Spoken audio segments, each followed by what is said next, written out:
All right. Hello, everyone. I want to welcome the lovely Brice. You all know her and love her.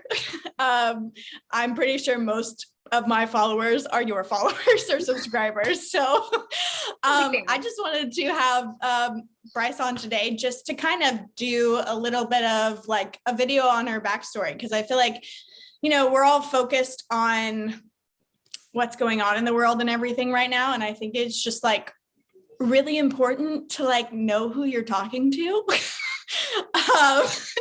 And we all love Brice. She's great. She is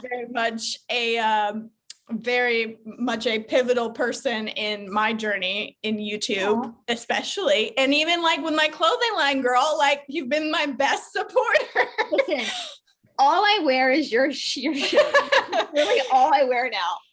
That's all I wear now is her shirts. I mean, for real. Like, I love your shirt so much. So, and I know. And for people on my channel, because I'm gonna put this on my channel too, I'm gonna put the code PASSIONS. Yep. It's a discount code for 15% off anything you buy, like collectively. But yeah, I offered it to Catherine Edwards when they started doing the Passion series. So for all of Brice's subscribers, that's also there for you as well.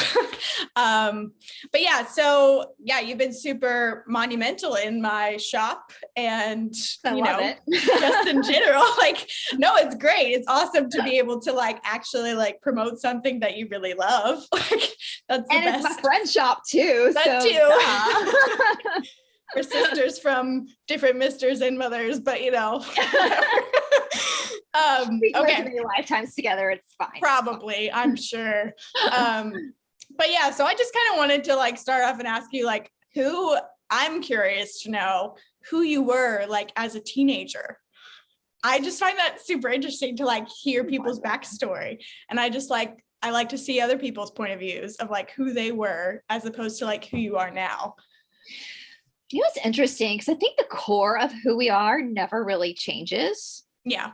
But I think that a lot of us on this journey, I was a weird kid, but I don't know if I had a lot of friends, and I grew up in a very small private school. So, you know, I think that's a different reality than kids who go to like these big schools where there's thousands of people. And literally I grew up with the same group of kids, my whole small, intimate group of kids, my whole life. And so, you know, their siblings were like my siblings. Their parents were, you know, we were in and out of each other's house from the time we were kids to teenagers. And so in that respect, you know, I think about like high school and you hear these stories of like cliques and mean girls. And yeah, there were mean girls, but when your school's so freaking small and everybody knows each other and has known each other for years, you don't really get that same, same type of angst, I don't think. But the interesting thing is, I have like full memories of middle school, but I only have select memories of high school. And that was because when I was 15 years old, I got really sick. And no doctor really knew what was going on with me. It was the beginning of my sophomore year. And I remember sitting in my chemistry class, and I was sitting right behind John Perry. So John Perry, if you're listening, hello. You know how we remember our friends from childhood, their first and last name.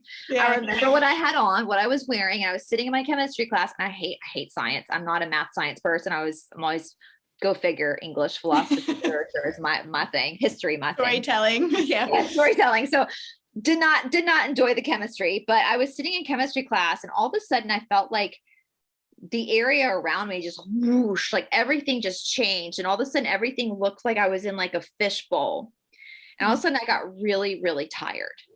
And that afternoon, we had required after school activity at school. And that's because in the high school, the upper school, half of it was boarding students. And so we were required to stay on campus until like 5, 6 o'clock. They'd do sports, all that kind of stuff. But for that particular afternoon, I was leaving right after the academic day for some reason. And I can't remember why, but my mother was picking me up.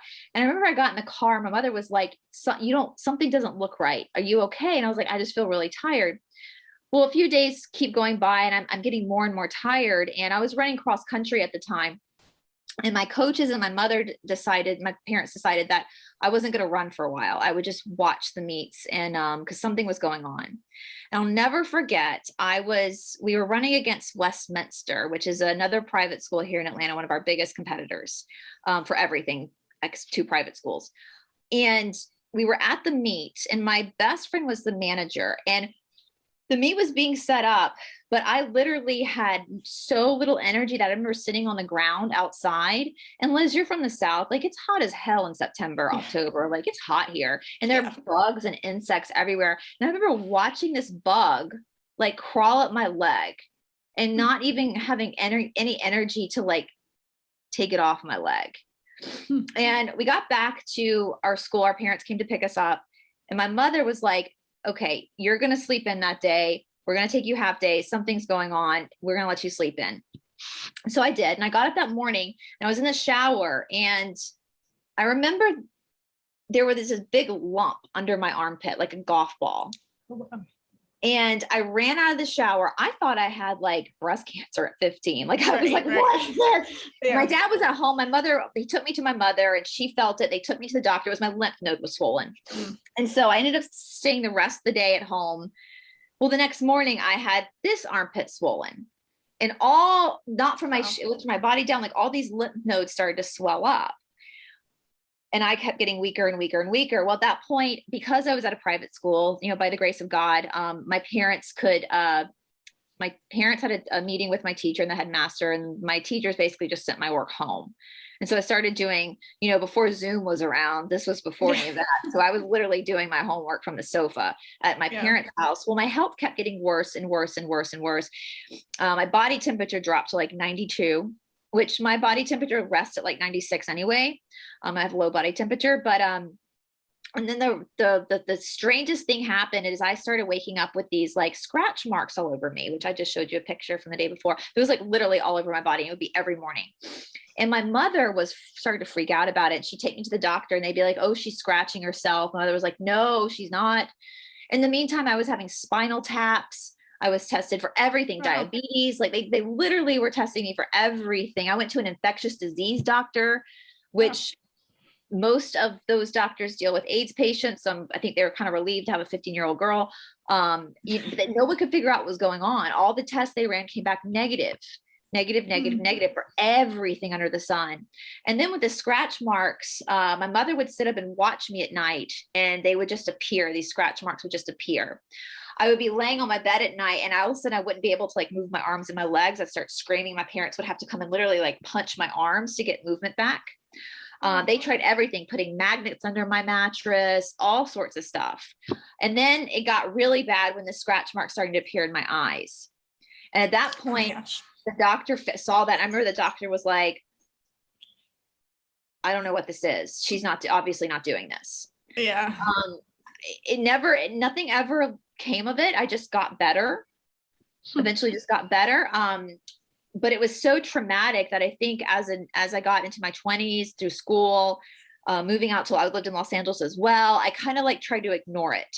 Now, my whole life, I've seen spirits, I've seen ghosts, I've seen angels, I've seen demons, but it got really intense after that happened. And I kept trying to forget about it. Like, oh, that was just a weird thing that happened. And actually it was one of my first tarot card readings I went to in Los Angeles where it came up in the reading. And the lady was like, something happened to you. And it was spiritual. And that was the first time anybody had said to me, like, this was spiritual. What happened to you was spiritual. And for a long time, I thought it was something negative, like I had been attacked. But as I started to get older and started to investigate more and more and more, no, it was like a rite of passage. It was a shifting of consciousness for me, at least, which I now believe brings us to where we are today. Now, of course, in my 20s, living in Los Angeles, I don't want to talk about that. I didn't want to talk about that weird stuff. I was more interested in boys and nightlife and all that kind of stuff. Than talking about the God moments, but it makes a lot more sense now at this timeline shift that we're in. I think a lot of us in this community, I know you've had your spiritual experiences since you were a kid. I think a lot of us who are in this community always kind of had one foot in one side of the veil and one foot in another. Yeah. you know? Yeah. I mean, and it's kind of, it was out of the means of survival in a sense. Like there was, you know, for me, there was a part of me that was like very much there and knew it was real. But at the same time, like I wanted to be a teenager and like be normal. I literally would be like, why am I not normal? Like what in the world? But yeah, so do you think that that was kind of like your pivotal type of moment that like kind of opened your, Levi, he's asking for popcorn. He's enjoying the show. Yes. But do you think that that was kind of your pivotal moment of like, oh, this is real, I'm not crazy, you know, like that kind of like took you into like diving further into it? Yes and no. So I think it was pivotal in the sense that it changed my path. Because I think where I was headed, the path I was headed on was the path that was expected of me. At that point, I wanted to go to law school. Like that's what I was going to do after university, was go to law school. I was already looking. I mean, if you're a private school kid, you know that they're constantly, from the time you're like in 5th grade, they're pushing colleges, you know, what are you going to do? What are you going to do? I mean, I didn't know that like university and college was an option until I was in it and someone dropped out. I thought that like you were just like by law required to go. That's how that was for me as a kid. You know, and my parents, both my parents went to college. My dad's a veterinarian. Both of my grandmothers went to college. You know, my mom's family, they're all doctors. So that was always education was very important. Even not so much to the extent of extreme. They still wanted us to have a social life. In fact, they always said our social life was really important because that's how we learned how to communicate with people. But I think if it's like my subconscious shifted to slowly become more conscious, and it shifted my perception of the world. And it kind of, without me really even knowing it took the path I was headed on and did a left turn to go to the path where what I was supposed to be on. Which then, of course, after living in Los Angeles for a long time, I ended up just hightailing it over to India and spending a great deal of time in India, having a ego death and a, you know, dark night so what was your decision for going to India? I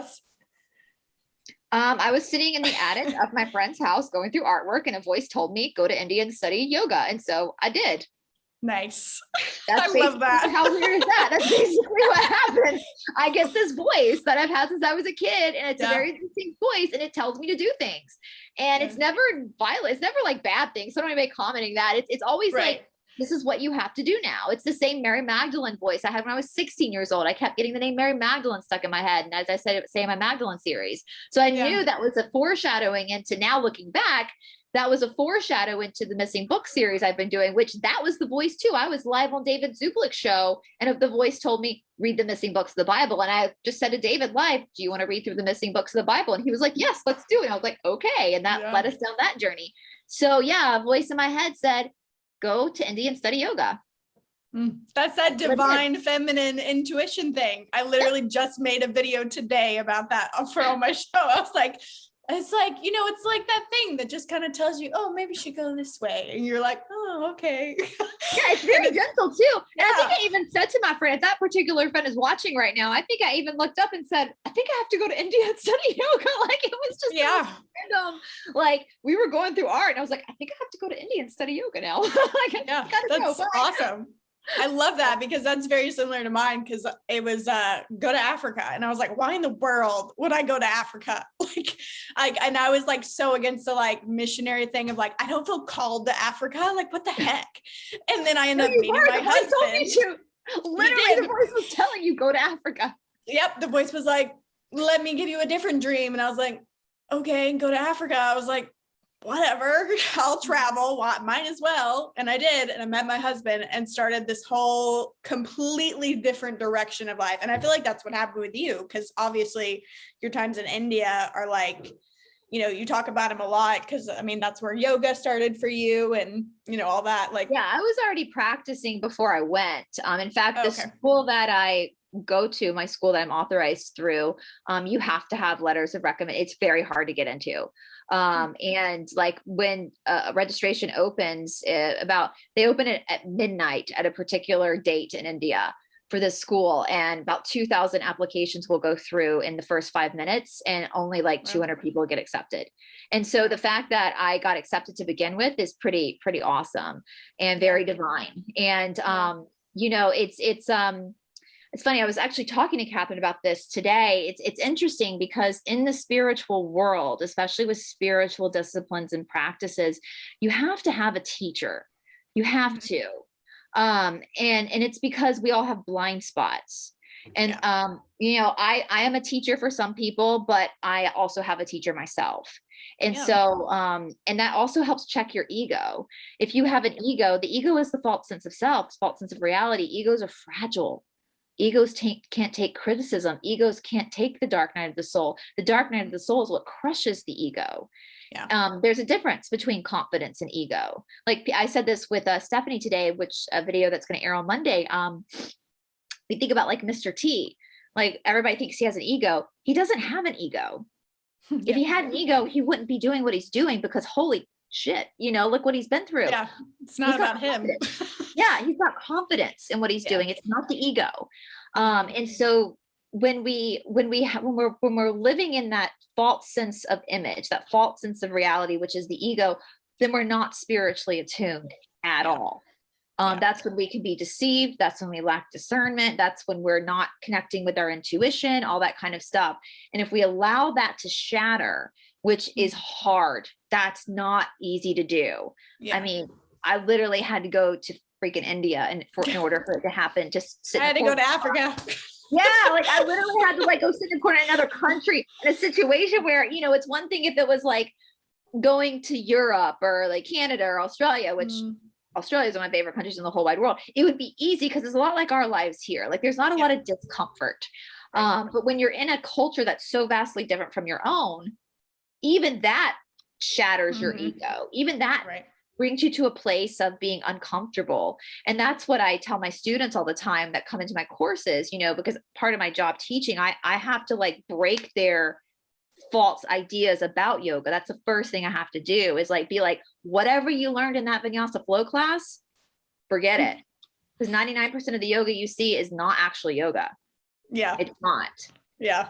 It is not about being comfortable. If your yoga teacher is saying, do whatever feels good to you, that's not yoga. You got to get uncomfortable. It starts with your gross body. It starts with putting your leg behind your head and sitting there and being uncomfortable. And then watching the thoughts that come up around that, which usually have to do with the fragile ego. It's about humbling yourself.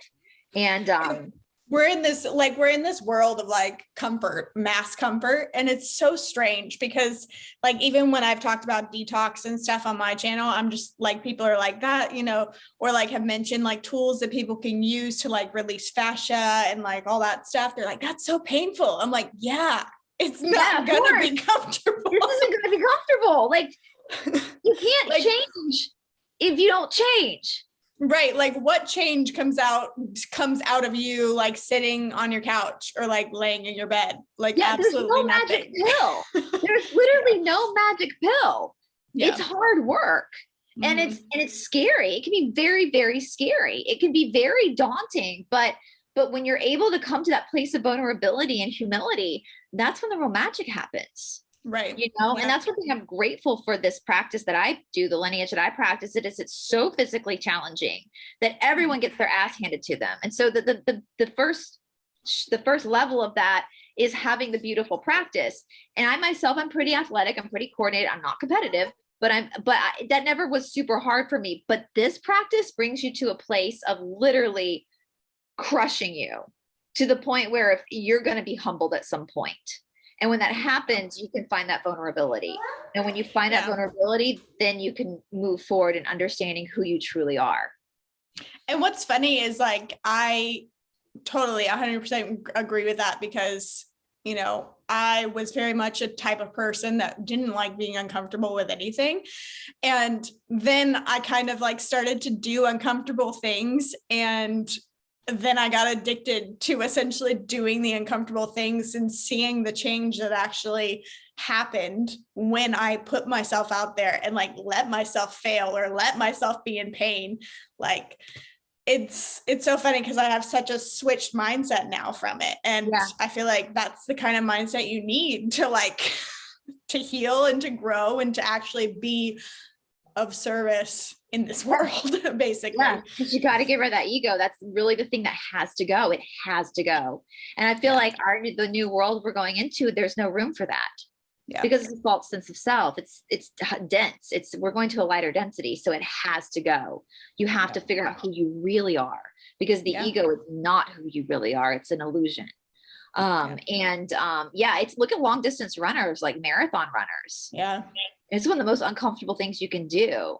But so many people, I mean, we were talking about this with Shanti, and there's so many people I personally know who are long distance runners, not just for their health, but for their mind.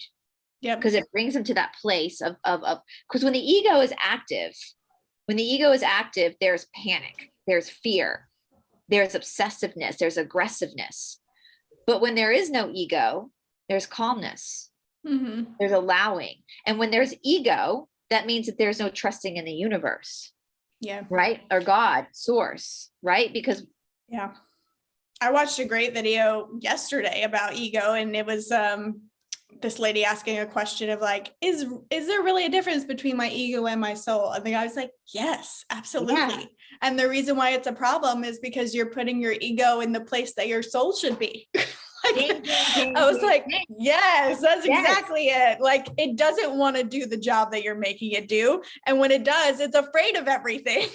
Yes. Well, and that's the main concept of the Yoga Sutras, the main concept that was written 5,000 years ago. We haven't changed 5,000 years, but we're about to ascend. Prakriti, the three stars are Prakriti, Purusha, Ishvara. Those are Sanskrit words. Prakriti is nature. Purusha is the soul. Ishvara is God. Okay. Prakriti, nature, is God. Excuse my language, but fuck all to do with God. All right. Prakriti is just the Shakti. It's just the expression of soul, right? But it's not soul. Prakriti has the two, that's how tired I am. I did that in the other show. I think it was a Catherine. I was like, the two rules of Prakriti is it has a birth, a life, and a death. And because it has a birth, a life, and a death, that means it's always changing. It's forever changing. But the soul, Purusha, is eternal and therefore never changing. You also say, okay, so you could say that Prakriti is the seeable, Purusha is the seer. Prakriti is the watchable, Purusha is the watcher. So one thing we have to understand is that the ego is Prakriti. And the delusion that we're under as human beings is that we think our identity, our Prakriti, our nature is who we really are. But if we're eternal beings and our Prakriti is destined to end, then that's not who we really are. And that's where human suffering comes in. That's when the human condition comes at place, because we forget who we are. And we put all of our eggs in the basket of nature, of our identity. And so when something doesn't go right, when your partner leaves you, or you lose your job, or you just have a dark night of the soul, if your whole existence is put in this ego, then that's going to cause major suffering. Yeah. You can't control that change. Right. The only thing you can control is yourself. And that soul is something that's just watching it happen and learning from the experience. And keep going. Well, so if you could tap into that watcher, be the watcher, not the judge, be the viewer. And then you learn how to like experience your emotions, feel your emotions, but not act them out. Because you know that they're just temporary. Yeah. You shall pass. And so that 100%, your ego has nothing to do with your soul. Your ego is the false sense of self. And that's where your delusion is. That's where your suffering comes from. Yeah. This great teacher that I listened to, I've talked about him before. His name is Ian Clayton, but he talks about, you essentially have to be really dead before you can be really alive. And I think he's essentially talking about that, like this too shall pass. Yeah, exactly. Like, and it's funny because you just touched on another thing that I talked about emotions, how, sometimes the emotions are not ours. Like we are like a porous being, like we have holes everywhere. Our skin is like holes, and things and emotions, which are vibrations, come into us and they go out of us. And sometimes they're not ours. And like acting upon the ones that we think are ours when they're not causes so much destruction. Yes. And how many times do people tell you, like, when you're angry, to go away for a minute and collect yourself? It's so that you can process it without projecting that out. Right. Right. Yeah. And that's what yoga teaches you too. And again, that whole surrendering, because Ishvara, God, only connects to Purusha, right? Because God is eternal and we are also eternal. So that's the two. The Prakriti, the nature is just a Shakti. It's just the Shakti of that expression. It's not the eternal. It's just the Shakti, the expression of the eternal, right? And so, and I realize, I feel like where we're going in our timeline shift, more and more people are going to have to deal with this, because this is what's going to up our vibration, and Sri Swami Satchitananda's commentary I have over here, the Yoga Sutra, he talks about when you truly understand this, when you truly start to understand this, you can really enjoy life. You can see life as just something that's fun in the good times and the bad, because it's not permanent. It's not forever. I love this. I passed by this video on TikTok that this girl was like, it's like the best life hack. When something crap happens, just being like, this is a great plot twist to the story, just kind of like looking at it like a narrator point of view, like, what a good plot twist. My boyfriend just dumped me. What a good plot twist. I was like, wow, she is on to something so much deeper than I think she realizes.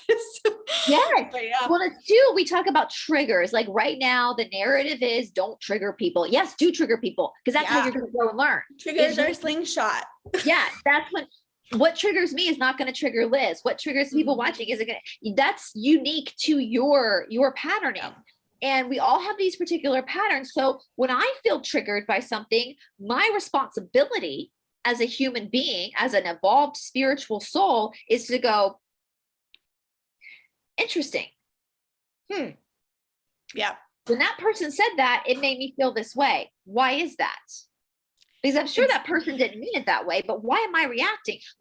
Because any of those triggers, those are all attachments that are disconnecting you from God. Yep. It's like your button to ascension. Yeah, exactly. I love that. I love that metaphor. It's like someone triggers you, they hit a button, and it's your choice. Are you going to ascend or are you going to descend? Which one? Are you going to investigate? Like, why? Why did I react that way? And yes, we can get to like past life memories. We can get to, trauma from this life. My trauma therapy was essential to my evolution through this. It doesn't matter. At the end of the day, it doesn't matter. It's just you understanding that, you being aware of why you're and then taking responsibility for that. It's not, that's and it's also, I just said, if you have ego, if you have a big ego, then you don't trust God. You don't trust that you don't, if you have a big ego, because the universe, God's source, has a plan for every single human being. There is a dharma. And guess what? You signed a soul contract before you took this body. So you also made this part of this plan as well. Yeah. Everything that happens to you, everything you go through in your life has already been assigned to you. And so I think when the ego gets involved, it's because we want to try to then like take over the steering wheel of that. We want to we don't trust God. We don't trust the universe to provide for us. We don't trust the universe. And so our ego comes in. But when we actually trust the universe and trust God, then we can be calm, because things will fall into place as they're supposed to. What does Mr. T say? Nothing can stop what's coming. Yep. That's true for all of our lives. Nothing's going to stop. One of my teacher's teacher, Guruji, used to say, practice all is coming. Practice all is coming. Well, you could see that on a very low dimensional level. If you practice makes perfect. Keep practicing it. But also, no, what he meant was practice all is coming. The good, the bad, the ugly, it's all coming. Yeah. So keep practicing, because all is coming. Yeah. Eventually your death is coming, It's true. So do you feel like what you're doing now is like essentially your soul's purpose, or like what like makes you come alive? You know what I mean? Like, yes. Or is there something else that you like see in the future? I think we all got a few plot twists coming our way. For sure. Not bad plot twists. I think they're going to be, I think as we start to ascend, I know I'm having more memories. I think we're going to start to understand things more fully. Because you have to remember, coming into a third dense, this is a very dense planet. Catherine and I did a video with Dr. Northrup the other day, and she called it a gangster I watched planet. it. I want the girl to get love it. Planet shirt. I love it. I was like, she said that, I was like, that's it. It's a gangster planet. Like this, we're living in gangster's paradise right now. Like, yeah, I have a vision for it and everything. I'm ready. I mean, like, I was like, holy crap, that's it. Because we know Earth is like the Mac Daddy of dense planets. You know, if you've studied any of the law of one, any of the other, like all the other third density planets are nothing compared to Earth. Like if you volunteered to come to Earth, I really see it like the Hunger Games. You're like, I volunteer. Like this is not the planet people want to come to, you know, for third density lessons because it's so dense. And so, but part of that too is you come through with amnesia. And we know that the matrix system, we'll just say the matrix system because it's YouTube, has done a lot to try to, you know, entice the ego, entice fear, entice all these low vibrational qualities to keep us from understanding who our soul really is, you know? And so, and that's our job, is to be like, nah, I'm good. I'm going to go focus on this over here because that's not really who I am or who any of us are in humanity. So, so yes, I do think that there's a great teacher who passed away in 2019 because he was really old. Ram Dass, the one who said we were all just walking into their home. And you know, I remember reading one of his books once. I can't remember which one. He's written many of them where he talked about you can go through your life and things will happen to you. You're like, why is this happening? But then a few years later, you can turn around and say, oh, that's why that happened. And it's all stepping stones to the next thing, the next purpose, the next journey, the next chapter in your journey. And so I can turn around and look at my life, and I'm sure you can too, and I'm sure all the people watching, to see how you got to this point. And this is one of the most important things as humanity we've ever gone through. It's something we're all focused on, and this is a true battle for our souls. And I think everything that's happened to me in my life has brought me to this particular point right now at 4:07 p.m. on Friday talking to you, you know. But what's to come? Plot twist. I think it's going to be a whole lot of stuff that we aren't prepared for, but are going to be excited about. Yeah, for sure. There was something else. Okay. Oh yeah. I have like a list. I wrote questions. Organized. I try. I was going to say, okay, so this is kind of like if you could pick 3 defining moments, what would they be to get you to where you are now? 3 defining moments. Well, when I was sick, when I was in high school, going to India, and probably, so if you had asked me, what year are we in, 2020? So if you asked me 2 years ago from this date that I was already kind of thinking about starting a YouTube channel, but it was more going to be like just storytelling, just for fun. Because I had a shala, I was running a program I was running. If you had told me that I wouldn't be teaching Mysore anymore, and I would be full-time on YouTube and only part-time teaching courses, I would have not believed you. So I think the lockdown that forced that hand of God would be the 3rd one. Okay. What about you? I wasn't expecting you to ask me back. Plot twist. I'm a teacher too. You got to make a plot twist teacher. I do. That's a good one too. I do. Let's see. Defining moments. For sure, going to LA, because that took me out of a whole like religious world that I was in. Then going to Africa for sure.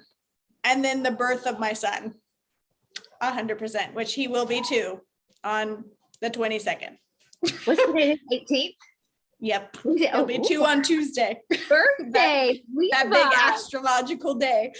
Yeah, that's huge for him. And he's like the perfect child. I swear to God, he's so beautiful. Like aesthetically. He's getting a little feisty. He's getting into the 2s. The transformative 2s, we're going to call it, instead of the terrible. But yes, he's great. He's great. But yeah, I definitely like something which, what's her name? Doctor that you talked to yesterday. Or the video was up yesterday. She said it best, like when you have a child, like you as a woman completely change. You are you go through a rebirth, basically. So I definitely think it was going to LA, being in film school. It brought a whole lot of healing. Going to Africa, another level of healing, and then love. I met my husband, and then the birth of my son. Yeah. I definitely think those are all, because the birth of my son very much gave me this I don't give a F attitude.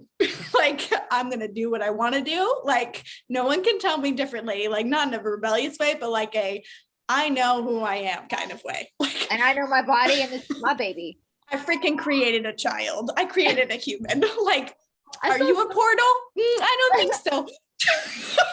Wasn't the comedian, one of the comedians did a whole stand-up about like, hey, listen, I'm busy making an eyeball. Like when she was pregnant, like she's trying to get her husband to like do things. He'd be like, I'm tired. She's like, listen, I'm busy making an eyeball. Are you growing an extra brain in there? No. Try to tell me. Cooking a human, you can take the trash out. So I'm a portal to another world. Be careful how you talk to me. Thank you. Literally. Absolutely. No, yeah. Those are definitely my defining moments. Yeah. The woman's body is amazing. That the whole the structure of the body is made to actually bring something through. You know, and that's incredible that the body can do that, you know, a sperm and an egg can actually, and they say, you that told me this, somebody told me that. So when the sperm and the egg actually meet, there's like a spark of light. Yep. There's a literal explosion, which is that they can't actually measure. Yeah. And they call it, it's like in the Hebrew, it's called the Yakida, which is the spark of life, like the all spark kind of thing. Yep. And that happens in my body, your body, not a man's body. I'm busy making an eyeball. I'm busy bringing a being into this dimension. Like you're just eating a sandwich. Can your body feed a human? Because mine can. We can make all kinds of woman empowerment birthing shirts. Throughout my sister's 3 kids, every time she's like, I'm just the McDonald's, like I'm just the milk lady. That's all I am. I'm literally the food truck. Milk lady. They're like, where's the milk lady? Like when they're babies, they're like, where's that milk lady? Yeah. I just stopped nursing Levi, and it's been the most freeing I've ever felt in my life. I love it, but my God, I'm so happy not being touched 24/7. Yeah. Well, I have all 3, my nephew and my 2 nieces, when they're all babies, I would be holding them, and all 3 of them tried to nurse from me. Like we got like, I don't got anything right now. Yeah. My shop is closed. Right. So yeah, but that's pretty amazing. For women watching, like, and for husbands watching, honor your wives, because they made your kids eyeballs. So we're pretty boss. We're pretty boss.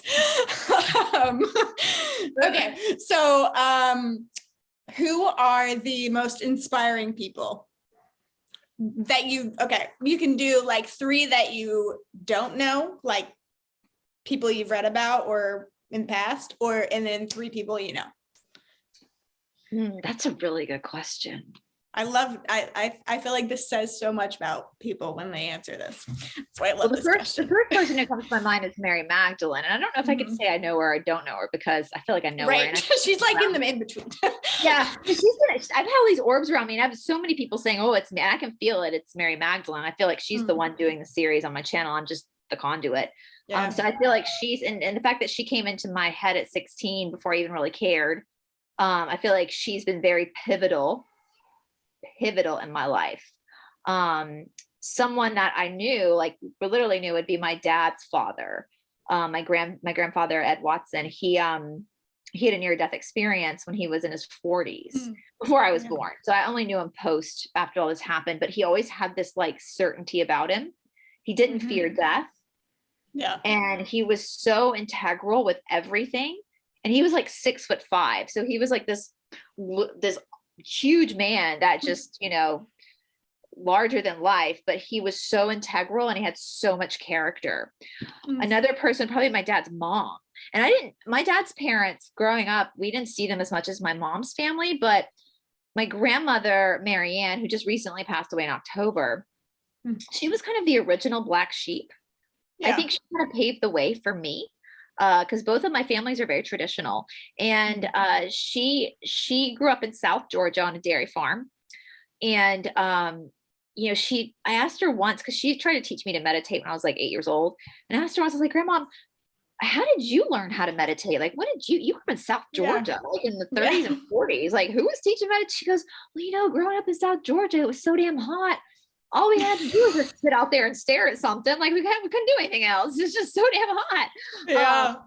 But she used to hide all these books on reincarnation under the bed for my granddad. Like she was really into, she played the piano at the church every Sunday. She was like really into like the spiritual faith. She was very well educated. She went to college, graduated valedictorian in a time when no women were going to college. She ended up going back to school, became a therapist. Always worked. She was like the first woman to join the Rotary Club, the Businessmen's Club. She was very, very, very strong, but she was also very feminine as well.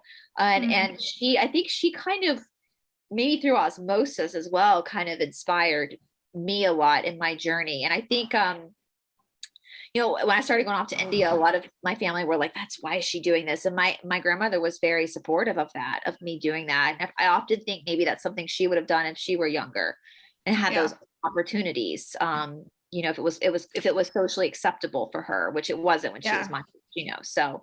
What I just had a thought come in, like, so you said she died in October, right? Okay. So what I find interesting was you had kind of your tower moment after she died. And I think that maybe she died when she did to like help you through that. Like she, because I totally believe that like a lot of our family, not all of it, but a lot of our family becomes like what I call your like cloud of witness behind you, like your guides or your team or whatever, like they're there with you. And I just had that sense that like she's there. She's come through. My grandfather have come through. She's told me many times that we've had many, many lives together. So, I do believe that as well. My grandfather, my mom's mom, who passed away when I was 8, about to turn 9. And I've seen her around me ever since then. Like she's been around. My grandmother Maxine, my mom's dad has already reincarnated into another, and I know who it is, but I won't say it on the air, but I know who it is.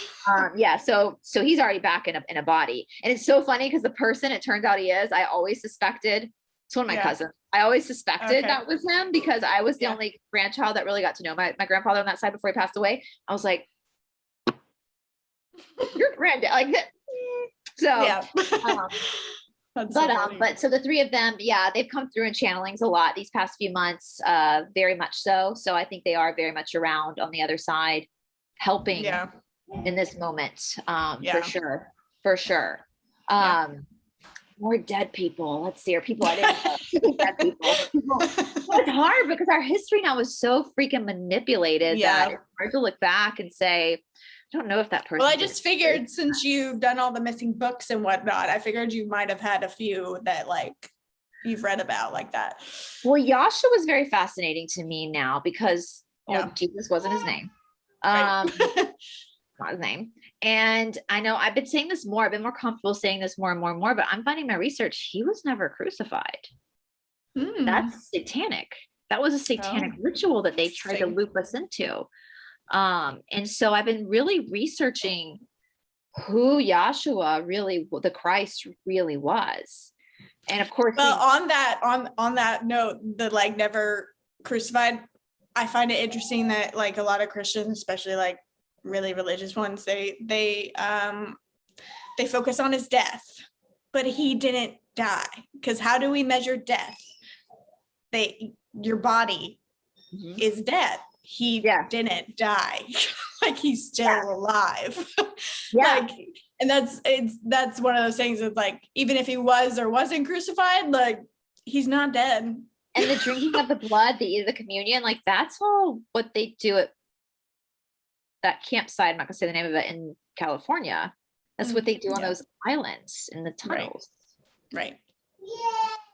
Like all of a sudden it's like, oh my God. And of course I did a deep dive a long time ago into Mithraism, which is basically what the Christian faith is. It's Mithraism. It's not at all. I know that the I did a huge deep dive on Zublik's channel. I think I put a little on my channel about King James Bible, that all of our Bibles, we have our variations of the King James Bible. King James was a Satanist. He was a total Yeah. Satanist. I love what you said the other day about the ha ha ha. Oh yeah. Yeah, I was like, yeah, I can see him. I can see him say that. Yeah, we were messing around the pendulum board and we were asking something about the Bible, about how Source felt about it. I literally thought, my idea of Source is that it was going to be some profound message. Yeah, and it was H-A-H. And I was like, what's he going to say? A. And it stopped. And I was like, okay. Ha ha. He literally just said ha ha about the Bible. But the thing is, what I think, I know, Liz, you and I have talked about this, like people who are super fundamentalist are going to have such a hard time with this. We haven't seen the Bible. Yeah. No one here has ever seen the Bible. It is underneath the Vatican. Yep. This is not the Bible. No. This is propaganda. Yeah, exactly. This is propaganda. And I know for me, I don't even think the Old Testament, that's not even the same God. Yeah. That's Lucifer. I've heard that. Yeah, too. It's one of those things that I haven't done research in and haven't really dive deep into it, but it's there, and I'm just gonna let it sit there until I feel like it's one way. We can discuss these things, but we don't have to be solid on them, guys. Right. Yeah, and I know people, it's gonna ruffle feathers, but we have to look at these things. This group, this matrix group, is in all aspects of our life, including the church. Right, including the church. 100%. Doesn't mean that God is not absolutely going through with all the missing books of the Bible and doing all this research has actually strengthened my faith. Yeah, it's made me more faithful. It's made me more feel the love more from Source than anything. And I mean, even Abraham was not a good guy. He was not. Anybody, and Jesus in the Gospel of the Holy 12, Joshua says that very clearly. More than one wife, not good. Not good. Not the way that's this whole, when we have, I'll say this coded, in Atlanta, we have a lot of traffic. When you have a lot of wives, you have a lot of T word, that's what you're doing, basically. That's what you're doing. Yeah. The 12 tribes of Israel are not earth-based. Yeah. It's galactic. Yeah. We all carry the DNA of the galactics. What's your tribe? It would make sense with the zodiacs and all that. I think they're all based off of that, if not that. Yeah, exactly. Even that Ian Clayton guy that I've talked about, he calls it the Mazzaroth, because that's what Hebraically it's called. The stars and the constellations and whatnot. And he says that we came from, or when we decided to come to this realm, we came through one of those houses. And we have families in those houses. Yes. And, your family's, the soul family, or part of the soul family that you have here on Earth, is those that you were with before, basically. Yep. I 100%. It's interesting too, because my research into the 12 tribes of galactic tribes, something that's going to start to happen, and I know I've said this on other shows before, but I just find it so freaking cool. We'll start to know who each other's are, who we are, by our coloring. So the Lyran group is the house of Judah. That's the lion. The Lyran is the lion. Okay, the Lion of Judah. That's the group that carries the Christ consciousness. Okay, they have a golden look to them. There's a golden hue to the Lyran group. Anyone who's Lyran. Well, what did they say about Mr. T? Yeah. Orange man bad. No. That's you have a little bit of an orange glow. I don't know if you tan, but no, yeah, I know I'm Lyran as well. I know that's where I have the DNA of a lot of Palladian, but my soul is Lyran, is what I've been told. And that's wild, because you actually have soul parents too. So you have parents that are not your biological parents. It's wild. It's freaking wild when you start to break it all down. But yeah, I know I'm Lyran. That's where it's one of the oldest groups. So the Lyran group is the oldest souls. Yeah. I feel like I don't know what galactic tribe it would be, but it's the tribe of Gad, which is what David was a part of, apparently. I don't know which. To it. I know people. People who are. Oh, no. Are you okay? my my husband just called. Oh, It just switched off. It just like moved, and I was like, "Oh no, I lost it." No, you're good. You're good. Okay, cool. I can look into that for you though. I know people who are way more well versed in this than I am, because I never. You saw your face and started laughing. Hi, Levi. Do you want to say hi real quick? May I say hi?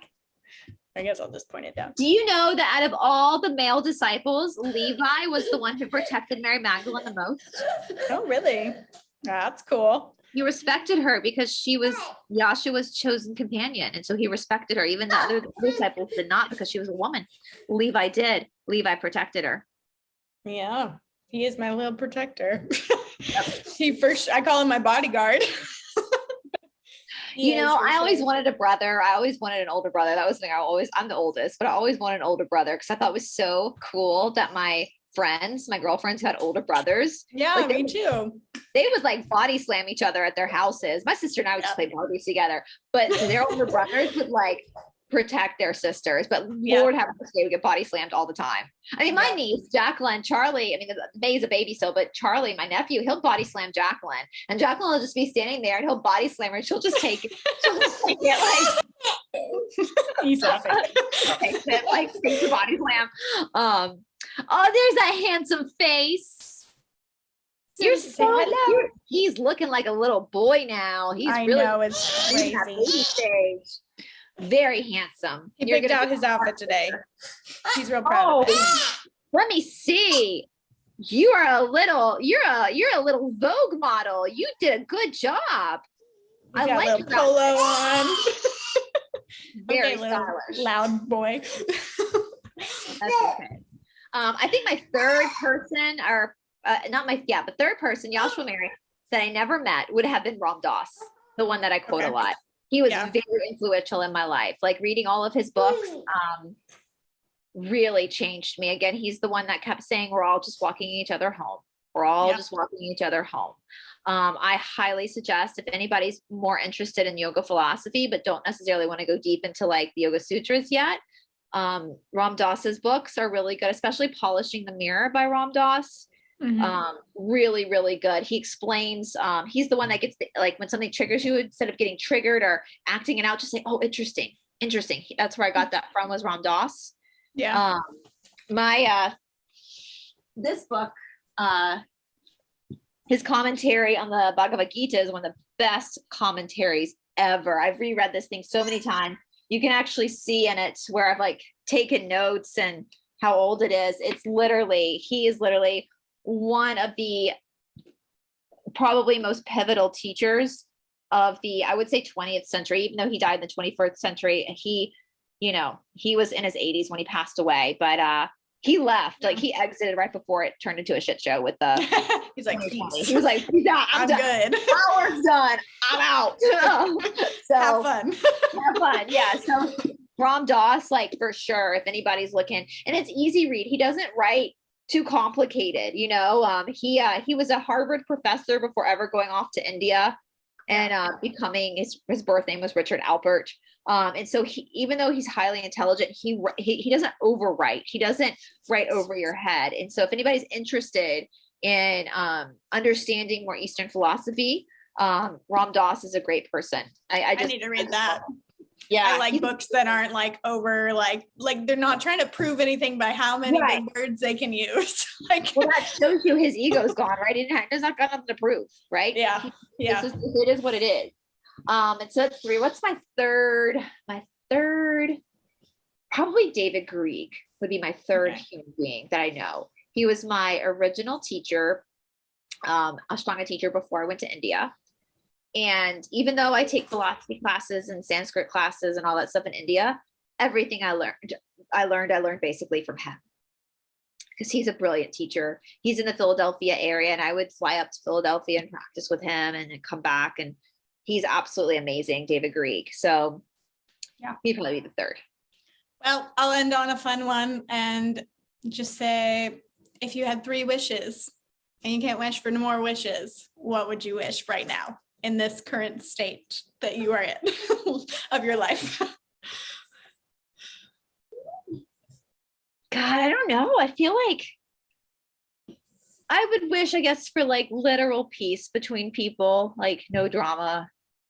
I would wish for the truth to come to light more, for people to see the truth more. And harmony, I guess, because there's literally like, I'm very content in my day-to-day life. Like literally, I mean, that's the one good thing that your practice gives you is you kind of become a minimalist. And I'm so grateful to, I mean, think about it. Like, I feel like I know you probably feel this way too, Liz, like our whole lives have changed being on YouTube.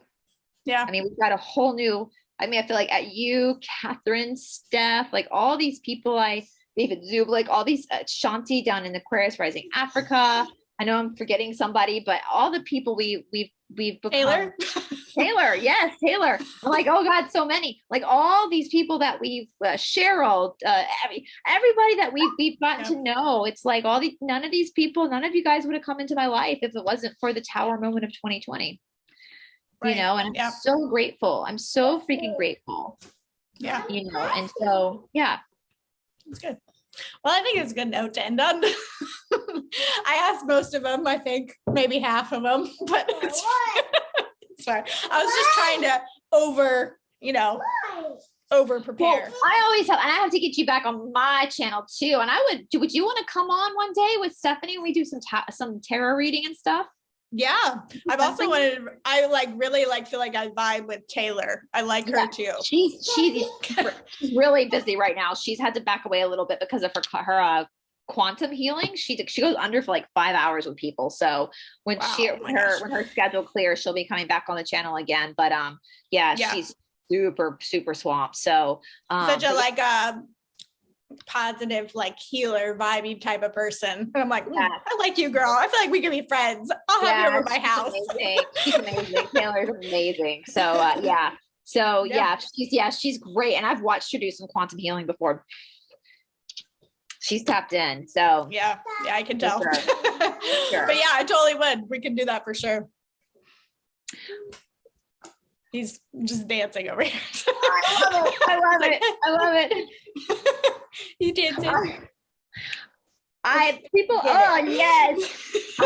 had the BG stuck in my head this morning because somebody put a compilation together. I know people might be offended by this, but you just have to have a sense of humor. It was the North Korea army and the way they march. And they put a compilation of Staying Alive by the Bee Gees. Oh my gosh. And I was laughing so hard. Like and then I had to get on a film and I was like, the whole time I was like, and I was like, you don't have to do it. People are funny. You gotta laugh. I love stuff like that. That like, you're like, I would never put that together, but that is hilarious. Yes. People are funny. I get it, Levi. You dance away. You just dance to your heart's content. You know what, Levi, every single morning at like 5 a.m. before I practice, more like 4:30, I listen to Broadway show tunes and I dance around. Oh yeah. Yeah. I'm 39 years old. So nice. Nice. I do the same thing. We have lots of dance parties here. He's turning into a little drummer boy also. Fantastic. Oh yeah. Fantastic. Yeah. All right. Well, I'm so glad we did this. So hopefully people know a little bit more about you now. But yeah, I'd love to come back on your show anytime. I mean, you have an open invitation on my show anytime you want, girl. You got to shoot me a text if I get it. My technology is so screwed up lately. I'm like, I don't know. My phone I'll go to my text and my phone will say like downloading messages from iCloud and I don't get them. And I'm like, yeah. Sometimes I'm like, should I send her 2 texts? Like, should I do it like multiple? Don't respond right away. Send me another text because chances are my email's been messed with. I'm just, you know what? It's fine. It's just, nothing can stop what's happening. It's all going to happen. So, right. All right. Well, thank you so much. Bye, everyone. Have a good day. Bye, guys. See ya. Say bye. Bye.